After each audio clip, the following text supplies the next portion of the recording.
Hey guys, this is Mikro. I wanted to do some Para EU analysis. There were two decent wars that Para had. One was versus Mango, the other was also versus Mango, and decent is a bit of an exaggeration. That being said, Para did look like they improved from the first to the second war. Looks like they're starting to land on their feet again, but that being said, at the same time, they're kind of slipping and falling face first a little bit as well. From a macro perspective, the first war, they got 2-point held, so I'm not really going to discuss that a lot, but they had a few new looks. Looked like they were trying to cook up some of what NA did. From comms I heard and VODs, it kind of sounded like people were flip-flopping between trying the full NA strat and then going back to the EU strat. In the second war, they looked like they were running more of a typical EU strat, but with the NA twist, if that makes sense. They had a few BBs in there, which I thought was a big improvement to the backline control. And then they also had SNSs. Mango on defense had two SNSs. Para on offense had one SNS. The two SNS, I understand why in theory it's good. I personally like to play with two SNSs, but the way that they played with two SNSs, I don't think was effective. This is not from a Para side though. This is from a Mango side. Their SNSs are stacking on top of each other, and that's generally not what you want to do if you have two SNSs. That's the big advantage is you control two hot spaces at the same time with two, but instead they're kind of overloading on one space, both SNSs going to the same spot. So usually the way to play that better is to have a passive one and an aggressive one. They didn't really do that. That being said, hopping back to Para, it looked a lot better. They put a new player on SNS. No offense to Bop, but I don't think he is ready to play SNS at a very top tier level yet. But he looked a lot better on the IGVG as well, from what I was seeing in the SNS that they had. Looked like they were generally playing in the right spots, but I would say still are mechanically a bit behind compared to the ones on NA, even with less ping. So I imagine if they are playing on ping, it will be a lot harder as well. From a macro perspective, like from a war strat perspective, Para still has a thing where they really like to ego the 50v50 on B and then ego the 50v50 on C. I'm not sure why EU does this. It just inherently is slower. Dropouts versus Supple had the same concept like maybe 4 or 5 months ago, where maybe even longer than that, to be honest at this point. It might have been 6 or 7 months ago, where Dropouts always has had a strat where they go to B. Once they get B pressure, they do a split off to C, and then they overload C, and then respawns come back to into B. This creates a lot of confusion. There's a lot of like, you don't know what side is going to be the stack side. To be honest, Dropouts doesn't even know what side is going to be the stack side, but it forces mistakes. The key thing is it doesn't work unless there's pressure on B first for that rotate to work, and then you have to go after that. So Supple is naturally adapted to it. But that being said, it's still an effective strat, and basically every single NA company uses that now. I'm not sure why EU hasn't tried that and why they try to ego the 50-50 on B so hard. It clearly is a lot slower of a way to win, even if it does win, which from the recent wars, it does not look like it's winning very well, if at all. From when the EU actually wins, they typically tend to win when they actually go into the other team's backline and invade them. It didn't really look like that was happening a ton either, at least early on. And then from watching Disruptor point of views, it didn't look like Disruptors are playing how Disruptors played in NA, and that is probably part of the culprit. I'd say also people just aren't blowing up the point team. And if you aren't blowing up the point team, you're not going to get passive tick. If you don't get passive tick, you can't force the defense to have to play offense and react. Instead, the defense can just sit there AFK and not have to do anything because you're not getting passive tick because they're not capturing the objective. So the defense is just going to mirror all your movements, and it just makes it a lot harder than just trying to go for the passive tick play, blow up the point, and then from there try to make space. So I'm not sure that perspective I think is off, where I think EU is starting to slot more nuker-oriented builds, but aren't actually nuking effectively. I still see detonates not being timed very well. Looked at their respawn stuff. They're also off with respawn timer, and I know why they're off, but I'm not going to leak that because I have a war tomorrow versus them, and I don't want them to know why they are off. But they are off with their the respawn timer, and just in general are playing uh, not effectively together. They're playing a little bit split. They're not going to get a ton of value from comboing ults if they're not comboing ults. So it doesn't make sense what they're doing entirely, but they have some good spots. In that war itself, they won B after a soft C split. Once they finally stopped egoing B, they went to C and then sent the respawns back to B. They didn't really commit to the C push though. Dropouts and Supple like send like literally 40 to 50 people. Usually it's like 40 to 30 or some range of that sorts, and the rest come to be. So it forces the defense to all have to rotate, and then a few people stay behind. I'm kind of trying to try that in the future, but it looked a bit better, and at least they tried that. It looked super rigid and in general disciplined, but usually when you say disciplined, it's like in a good context. I'd say discipline's in the bad context because people weren't taking risks, people weren't making plays, people weren't really, and because of that, the offense wasn't really doing anything to make the defense have to do stuff. If that makes any sense, like for the defense to have to make a play and for the defense to be put on a timer to have to react or they lose a point, you either need to have passive point tick or you need to have so much space control that the defense can't just AFK there. And neither one of those was happening. So I was confused what he was trying to do.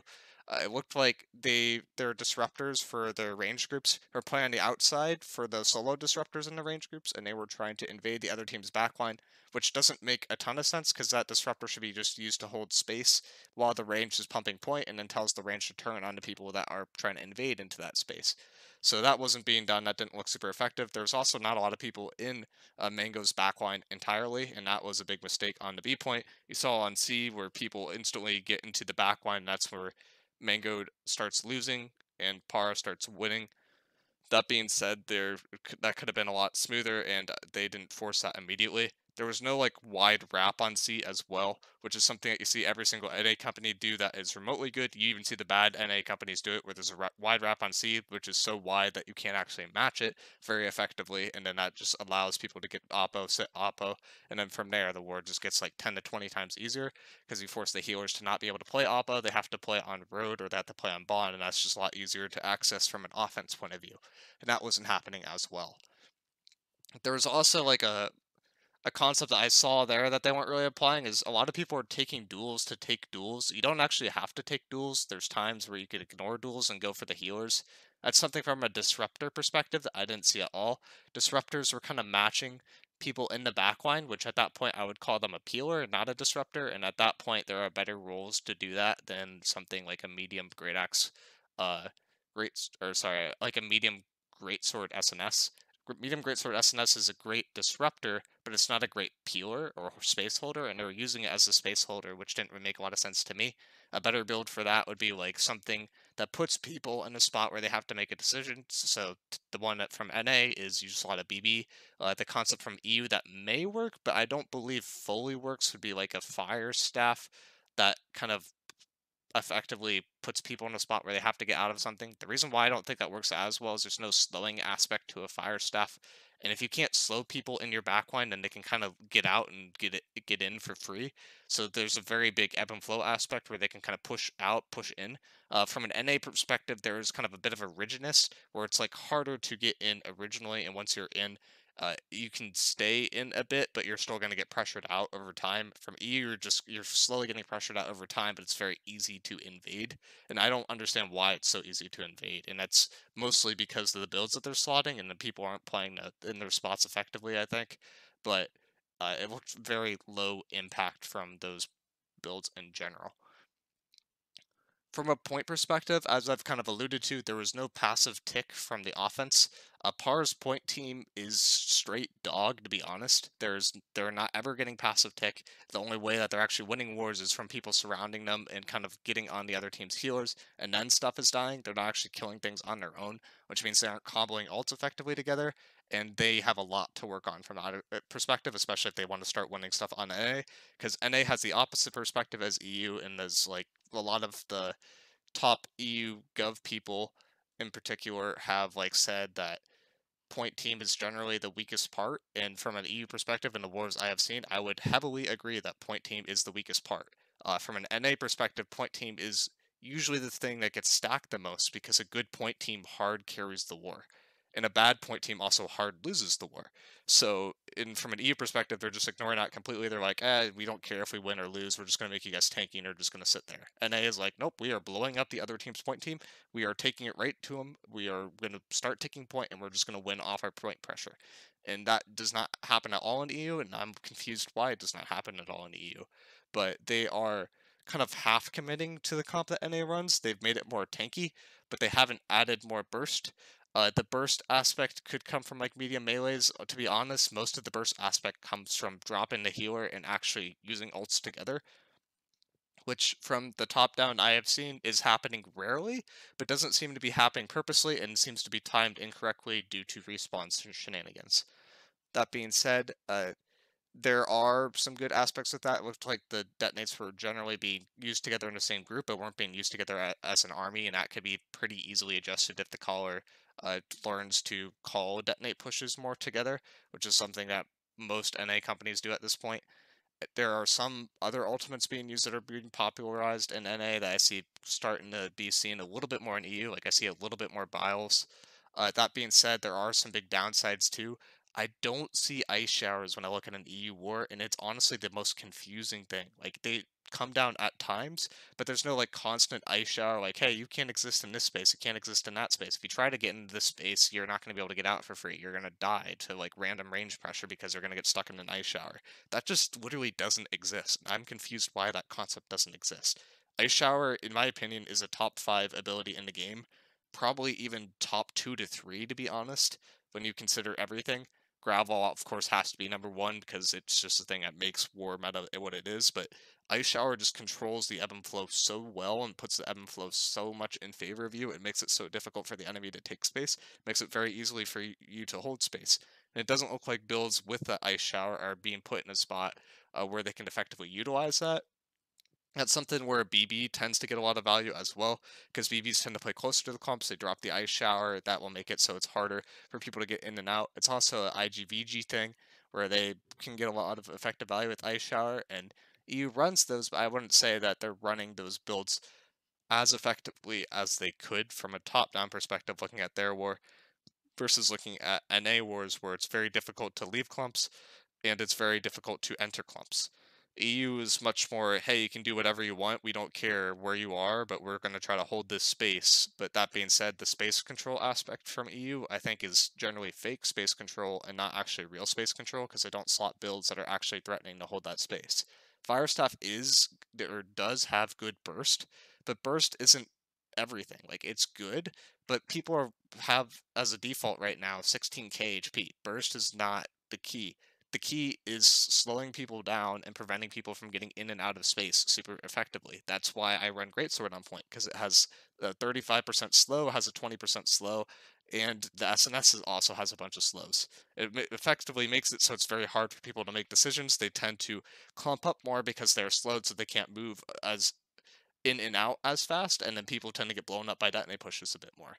You don't see that as much in EU. You see a lot more splitting up. You don't see as much grouping up, and you don't see a lot of people taking advantage of slows, which is something that I think I could work on from all aspects of the game, from the point perspective, from an off-point perspective.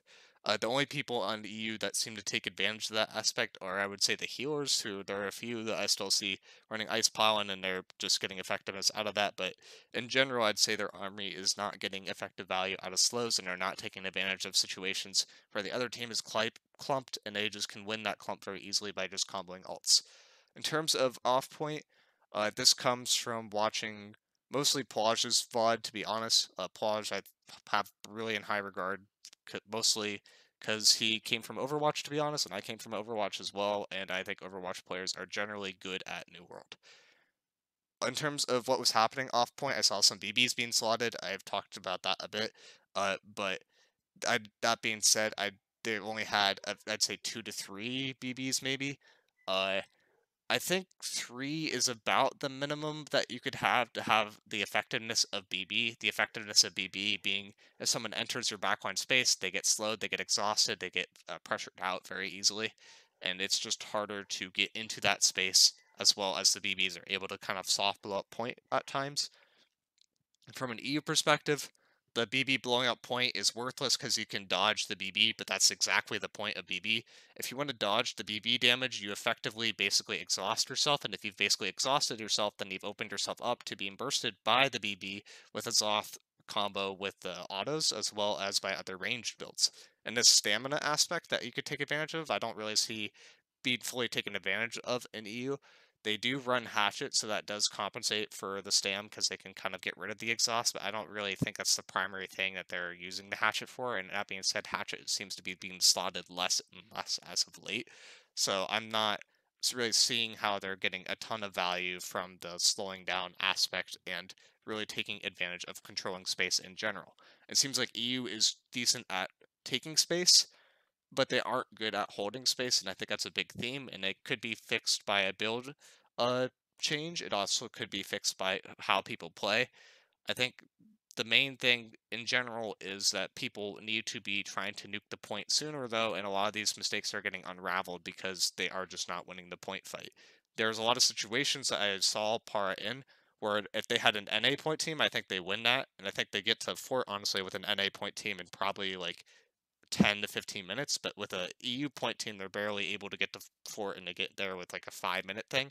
And that's nothing against those players in particular. I just don't think that their point team is set up for success, and I don't think that they are effectively comboing stuff together. Which, as stupid as it sounds, the game is not very mechanical right now. It is very situational and like just based off comboing. This is one of those metas where I would easily take a lesser skilled player if they calmed their abilities and they were effective with communication aspects from a war roster building perspective. And for people that have played together for a long time, it's very confusing why that is not present, especially when we consider companies like Dropouts who recently have kind of been revamped roster wise, and those players have been together for 2 to 3 weeks and they look miles ahead in terms of comboing stuff together than what EU did when EU was in NA. But that being said, from an EU to EU perspective, it's very confusing why I don't see clouds of white smoke being thrown up as the respawn timer hits, and why aren't people dropping like flies? That just does not happen, and it's confusing. Uh, there are muskets slotted on defense, and I think this is actually a weirdly good look, but it's like very situational. The musket isn't what it once was. It's not like a I kill everything, I could turn my brain off, I play Kovacs all day, you just got one tap by me kind of build. It's much more like a kind of situational space controlling build, so you could think of it as sort of like a ranged BB. I think it's less about padding now, and it's more just about like kind of situationally debuffing the opponent. The other big aspect that the musket brings to the table from a defense perspective is they're the only class that could really sit on the wall and below the horn effectively for the army and time that well with pushes. Otherwise, people just blow it off a respawn. It doesn't really get as much value. I could very easily see Musket getting some value there in that circumstance, or setting people up as well. Like if you know that if you're in 10-man comms and you know that your kill squad is pushing to their lane or to their backline, you can try to hit the slow from your powder burn on a healer, and then from there kind of set up the healer for the rest of your team, because a lot of times healers don't run cleanse pots, and if they do run a cleanse pot, they're going to use that cleanse pot on what you're doing, and they won't have that cleanse pot later, and like will have to leave that space. So there's a lot of situations where I could see that musket being good, and to be honest, I think it's a decent idea. I don't think it got a ton of value, but I think it was a decent idea by Mangoed. I did not like how much the disruptors were forcing fights versus melees instead of taking the pressure to ranged or healers, if that makes sense. The reason why the build is called a disruptor is because they disrupt. The easiest way to disrupt people in New World is to get on healers and basically make it so healers can't free cast, since a lot of times the animations that healers have tend to be longer, and if they are interrupted, that group is effectively not having a healer and have to solely rely off AoE heals and pots, which makes them a lot less effective. The reason why disruptors started getting slotted was to take advantage of this, and I don't really see this being taken advantage of, if that makes sense. Typically, how it works in NA is you put the healer in a situation where they have to heal someone, and while that's happening, the disruptors invade and try to disrupt while that push is happening. So if you think about like the diving point perspective, where I'm talking about blowing up point, from an NA perspective, respawn would happen, people would dive on point, the healer would be forced to be in a situation like that that kill their team or their team dies, and that's when the disruptors go on the healers, try to disrupt the healers, and make it difficult for the healers to heal. And then the ranged are in a weird spot where they either have to go to the point or deal with the disruptors. Generally, it will take too long to deal with the disruptors in time, so they just look at the point, and then the point just turns into this big giant clump fight where SNS gets a ton of value. You don't see that checkmate situation so to speak, at all from the EU wars, and it's confusing. And I think it's mostly because of how the disruptors are playing and how the ranged players are playing. I would say those players are generally weak, as well as the point team is not wiping stuff on their own, and that alone makes EU very, very different from NA. Even though stylistically, or sorry, not stylistically, but comp wise, EU and NA are in a weirdly similar spot right now, except for the blunderbuss aspect. Everything else looks pretty similar. The healer comps are a little bit different, but the how you actually win a war aspect of the game is very different between NA and EU. It looked super, super positional from a kind of melee perspective, but as the fight broke down, I'd say it looked like people got very lost and people chased way too far. It was confusing because EU is all about holding space and very situational, and they look super, super disciplined before the fight. But once the fight happens, it looks like they're playing OPR, and you see a guy just running from moon to sun, chasing one particular healer for like no really reason. Your point is just to make the person move and then you control that zone. But instead, you see people like getting way too antsy, and they're just kind of going everywhere and trying to do everything versus actually doing their job. And that looked very confusing from a mangoed versus par perspective. It did not look like there was a ton of consistent disease or pressure at all from ranged on the point, and that makes the points job a lot harder, but also makes it a lot harder to win the war, because then you have to win everywhere outside of fort before you can hit the point, instead of trying to hit the point while you control some space, and then uh, when you are not trying to hit the point, then you try to control your actual space. So you basically can flip flop between the two, and EU doesn't really flip flop on the point super effectively. They did at times, but I would say it was after they fully surrounded, and that's a rule that they have sort of invented that doesn't need to exist, and it's confusing why they're trying to make it exist. And then lastly, the biggest thing that I would want to reiterate is the lack of like good ice shower usage is just alarming and will basically make it guaranteed that EU is just generally not as effective at wiping clumps. In order for a clump to wipe, the clump has to exist. In order for a clump to exist, the clump needs to be grouped together, and then they need to be slowed so that it can't leave. So it can't leave. Ice shower is the best thing at doing that, along with grab wall. And you just don't see a lot of like cocooning, so to speak, or just like kind of a lot of AoE slows being thrown in a similar area, or people are generally going towards. You see a lot more splittingness, which is good if you're just trying to live, but living is not good enough on attack, and you don't see a lot of people trying to make plays on attack when attackers in general need to be taking risks. I mean, trying to make plays while still playing disciplined enough to be playing in a role so that they are getting effective value from their army and enabling their army. That kind of balanced aspect really isn't there, and it's something that I think Para needs to improve on if they want to come back to being dominant in the EU. I'd say right now Mango looks a lot better than Para, to be honest. With that being said, Para seems to be learning relatively quickly. That being said, going from being 2 point held to 2 point held to 2 point held is not a good look. And then the war after that, you get in the fort with 5 minutes is also not a very good look. You look at something like EOD versus 15K in NA, that war gets in the fort in less than 5 minutes. You look at something like Supple versus Dropouts, that war gets in the fort in like 7 to 8 minutes. That being said, usually the typical NA war is like a 10 to 15 minute to get in the fort. Getting the war in the fort with 5 minutes is just honestly not a great look, and is the main reason I would say is a macro perspective, but the micro could be better as well. The comps could be probably better as well.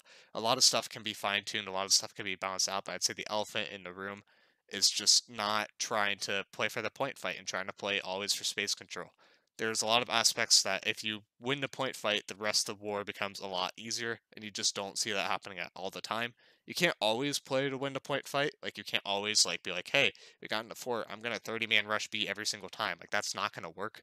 But from an outside perspective, it's very effective to play for the point fight at times and then go back to outside and kind of flip flop between the two. And you catch people lacking because they're in a spot where if they don't adjust or if they don't compensate, they will just lose. And with that being said, I will see you guys in the next video and look forward to seeing Para tomorrow in a war. And I'll see you guys.